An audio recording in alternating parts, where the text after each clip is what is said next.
Böyle kendine iyi bak. Ben şunu işte ben bunları hiç Söylüyorsun da.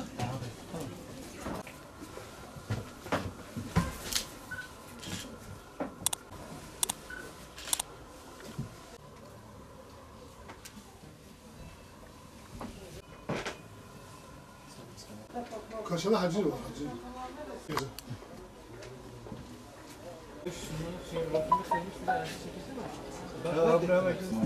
Ne için olacak ki? Düğün var mı? Sen düğün yapacaksın, bak eğer güzel bir kumaş istiyorsan. Buna yeni gelen çeşitlerin. Şuraya bak güzel bak. Bak. Ona güzel de bunlar da var abi. O zaman sen şunu bak baksana. Şunu tavsiye edebileceğim en iyi kumaş budur. 1982'de beri kumaş sektörünün içindeyim. Kumaşçılık yapıyorum. Bu mesleği yıllardan beridir hala devam ediyorum.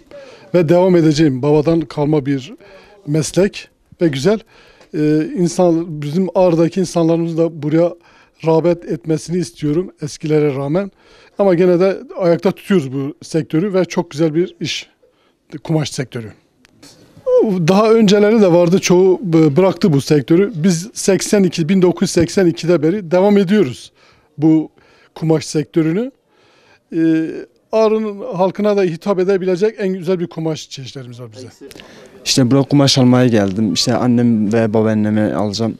Hazır giymeyi pek sevmiyoruz. Kısaca onlar da sevmiyor zaten. İşte onun için geldik, hem esnafımıza yardımcı olmak için, hem daha güzel kumaşlardan daha güzel kumaş getirsinler diye önerilerden falan bulunduk. Eski yöresel halkımızın mesela yaptığı şeyi tekrardan yapmak. Yani eskiden bunlar hepsi yöreseldi. Şu an yine yöresel olsun diye uğraşıyoruz. İnşallah olur. İnşallah esnaflarımız daha güzel kumaşçılar açar.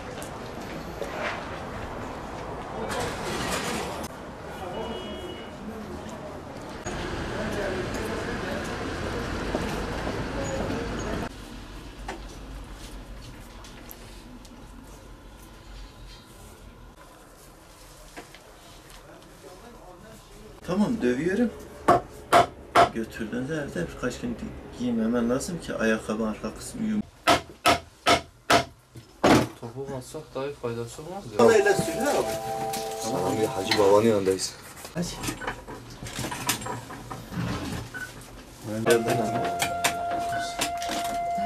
Şeyler, direksiyonlar, müdür, böyle bir şey yok. Ha dönmüyor. Şimdi direksiyona baba yaşlamışım, ben Kutak'ta burada varken gece 3'te kalkıyor, bunu da gidin zima çek. Arada ikametgah ettiğimizden bu yani biz bu işle meşgulüz tabii. 35 yıldır bu işi yapıyorum. İşimizde memnunuz hamdolsun. Tabii geçmişte olan bir yoğunlukla şimdiki arasında dağlar kadar fark var. Tabii yine çark dönüyor hamdolsun. Bu mesleği geçmişte mesela yaptığımız halde şu anki son temsilcileri, son senaryolar bizleriz haliyle. Bugünle yarın arasında ne değişir onu Allah bilir tabii.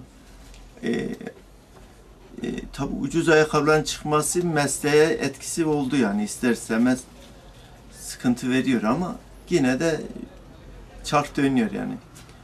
Geçmiş dönemlerde çırakların olması, kalfaların olması, bugün günümüzün koşullarında olan insanların olması mümkün değil. Arada ister istemez çalışan elemanlar arayıp da bulamadığımız halde oluyor yani.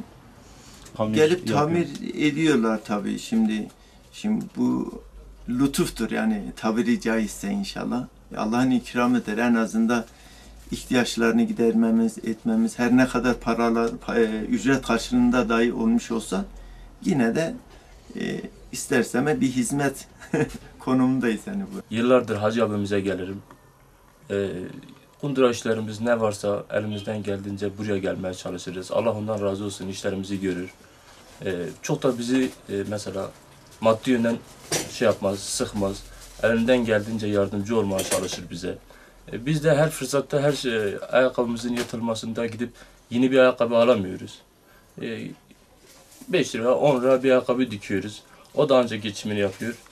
Bize de uygun geliyor. Her seferinde gidip 100 lira, 200 lira veremiyoruz bir ayakkabıya.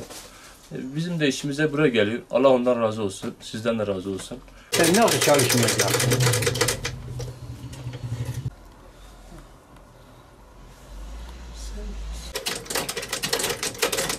Ya ben onun böyle bazen şeylerini gördüm.